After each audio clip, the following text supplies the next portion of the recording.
Caitlin Clark tries again. This time it's good. Look, here's what went down last night, and it tells you everything about where we really stand. One player shows up and suddenly 334,000 people are glued to their screens for a single game. Caitlin Clark's presence just obliterated what Unrivaled managed to pull across their entire season. Not just beat it, but destroyed it by hundreds of thousands. But have a great opportunity for the and one. Cunningham's hands come down. That's where the foul. This wasn't even some championship showdown. No trophy on the line, no season finale drama, just a regular qualifying game on True TV, which most people don't even know exists, with barely a week of promotion behind it. Meanwhile, Unrivaled's big finale could only manage 314,000 viewers. Their season opener with all the bells and whistles still couldn't touch what Clark delivered on a random Tuesday night. Summer and playoffs, and we will continue to negotiate in good faith until we get a transformative deal done. The league tried to downplay her impact for 2 straight years. The numbers just refused to play along. So what actually happened that night, and why is it making everyone so uncomfortable? Stick around, because we're about to break down what they're hoping nobody talks about. March 12, 2026 changed everything. FIBA Women's Basketball World Cup Qualifier. Team USA taking the floor, and for the first time ever in an official national team setting, you had Caitlin Clark, Paige Buickers, and Angel Reese all suited up together. The result completely broke the internet. 334,000 viewers landed this game at number 51 across all American television that Thursday night. That ranking means way more than it sounds like on the surface. Thursday nights are absolutely brutal for TV ratings. You've got college football, major network dramas, reality shows, everything fighting for attention on Thursdays. Landing at 51st in that bloodbath for a women's basketball qualifier with almost zero marketing behind it is actually insane. But here's where it gets really wild. This aired on True TV, not even TNT. True TV is basically the backup network in the Warner Discovery family. It doesn't reach as many homes as TNT. Some cable packages don't even carry it. The audience pool on True TV is automatically smaller than TNT, and it still pulled 334,000. If this game had aired on TNT's main slot with full distribution, full marketing push, a real promotional campaign behind it, we're looking at somewhere between 650,000 viewers minimum. That's not wishful thinking. That's what happens when a broadcast gets its full platform treatment. 7 days of marketing, secondary network, qualifying round, not a medal game, not a finals, just a qualifier, and the number was still 334,000. That's the story right there. That's why people are having conversations behind closed doors. The data didn't whisper, it screamed. But here's the part that gets lost under that headline number. TNT didn't even own the FIBA rights a month before this happened. The deal between TNT Sports and FIBA got signed March 5th, just 11 days before this broadcast went live. There was no months-long promotional campaign, no coordinated media rollout, zero foundation building that had been priming audiences for weeks. What TNT had was 11 days, a secondary network, and a roster featuring Caitlin Clark's first competitive appearance in a USA jersey. 11 days, True TV, 334,000 viewers. That context completely reframes the number. Ratings don't happen in a vacuum. They happen in context. A number generated with full promotional infrastructure behind it shows you what a product can do when everything clicks. A number generated in 11 days on limited reach with no real campaign behind it shows you something else entirely. It shows you what the floor looks like. When the floor is 334,000 for a Thursday qualifier in March, the ceiling of this product hasn't even been tested yet. The audience didn't find this game because some algorithm fed it into their timeline for 3 weeks. They found it because they were already looking.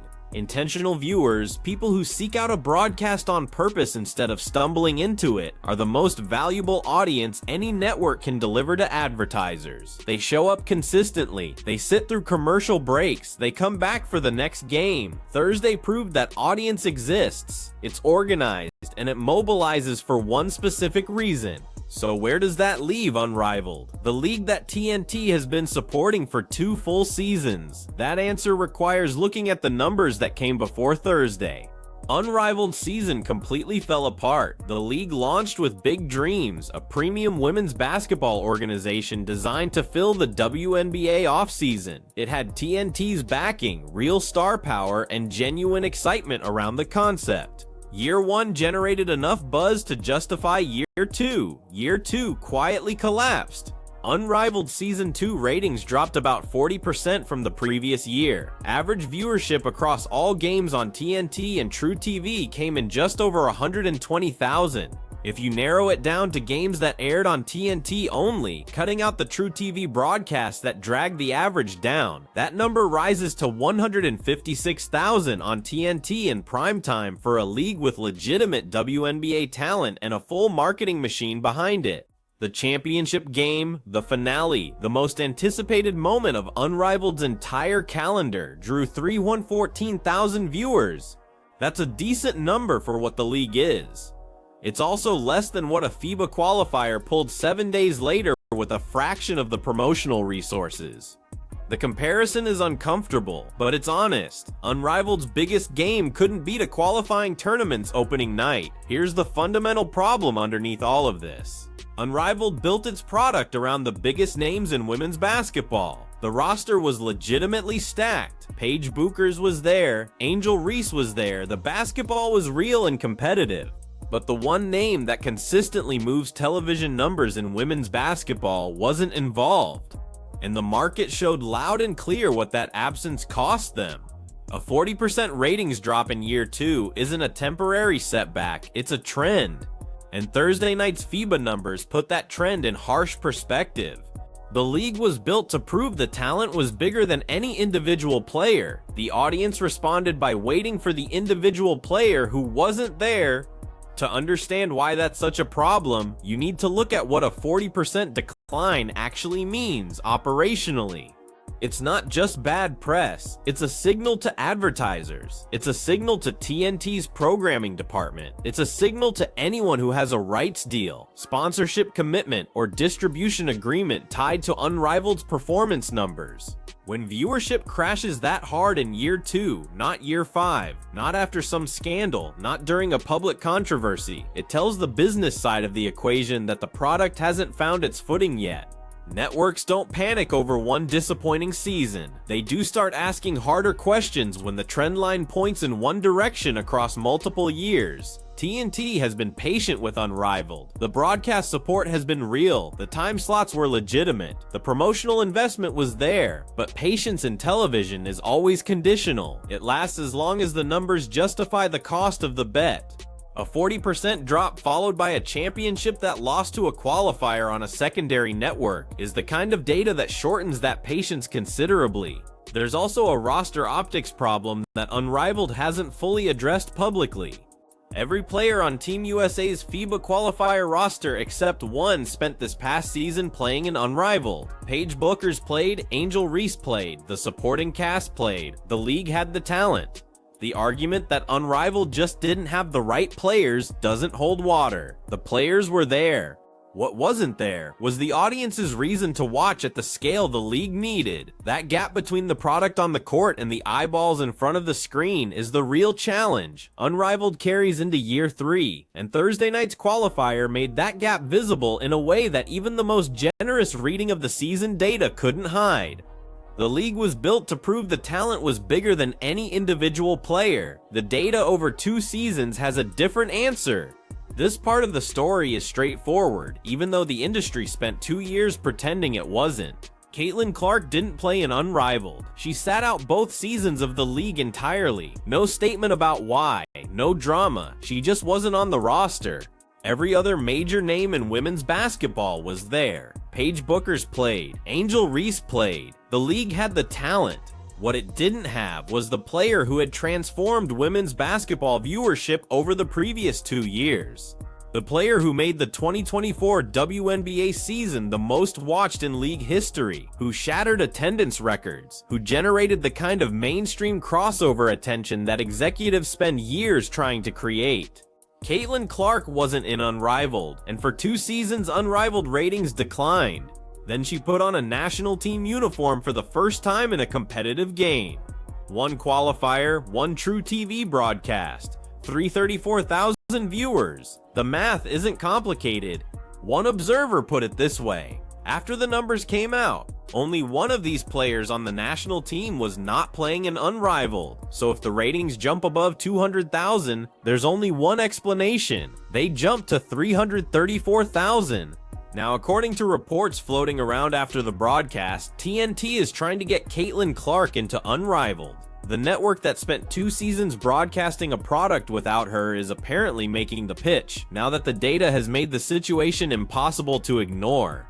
This is how the industry works. The numbers have to force attention before the decision makers respond. The numbers forced attention on Thursday. The question moving forward is whether this changes how women's basketball properties get built. Whether leagues and networks start designing around the players who drive the metrics, or whether the next 2 years look exactly like the last 2. But step back for a second and look at what those 2 seasons actually cost. Unrivaled didn't just lose viewership, it lost the window when it had the most to gain. The 2024 WNBA season, driven largely by Clark's rookie year, brought a surge of new attention to women's basketball. Casual fans who had never followed the sport were suddenly watching. Sports media that had largely ignored the WNBA for years was covering it daily. The audience was ready and waiting. That was the moment to capture them. That was the window to build a product around momentum the sport had never had at that level before. Unrivaled existed right during that window and launched without the player who created it. 2 seasons of declining ratings aren't just a business disappointment, they represent an opportunity cost that's genuinely hard to calculate. How many of those new fans showed up for Unrivaled, didn't see Clark, and left? How many casual viewers who had started paying attention to women's basketball during the 2024 WNBA season just didn't follow the sport into the off-season without the familiar reason to watch? Those viewers don't disappear forever, but they do need to be recaptured. And recapturing lost audience is way harder than keeping one that was already engaged. Thursday's broadcast proved they're still out there. 334,000 people found a true TV qualifier with 11 days of marketing, which means the audience Clark built during her WNBA run is still there, still paying attention, still ready to find the broadcast when she's in it.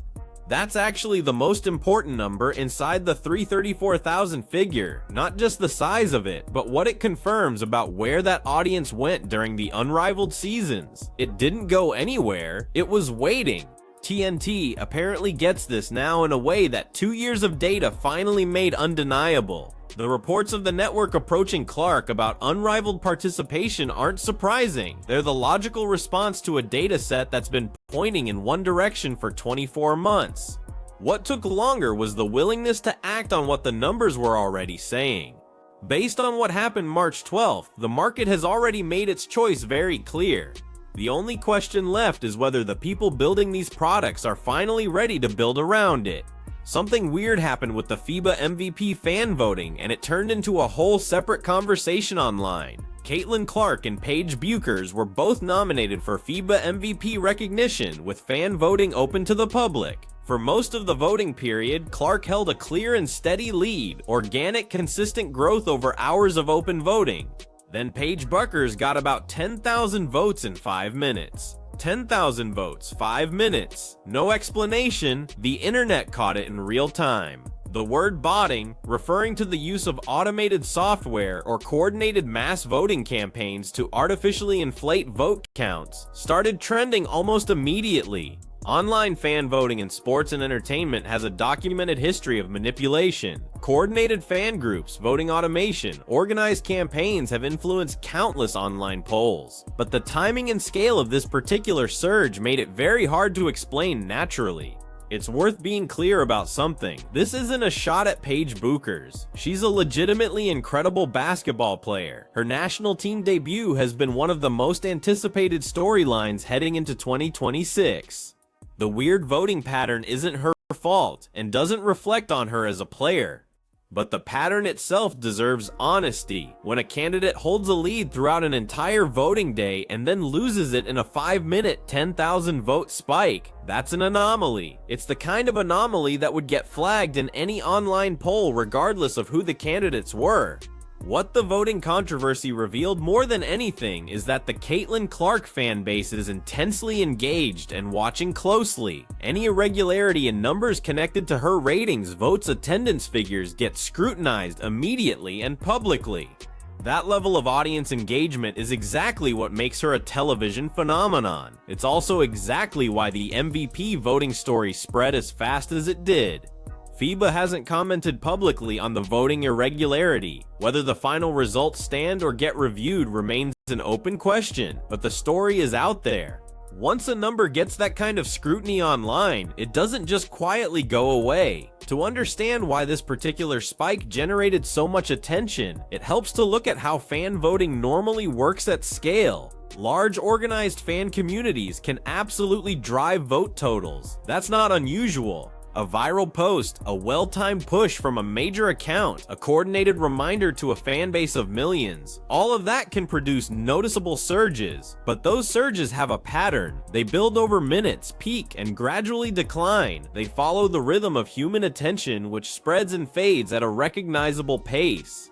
What happened in the Buckers voting window didn't have that pattern. 10,000 votes in 5 minutes isn't the signature of a viral moment finding its audience. It's the signature of a script running. The difference matters because fan voting, while technically meaningless to standings or contracts, represents a public-facing measure of engagement. Governing bodies and organizations use these numbers to make claims about audience size, fan investment, and the cultural reach of their athletes. When those numbers get distorted, it doesn't just affect one vote, it pollutes the data that organizations rely on to tell their own story.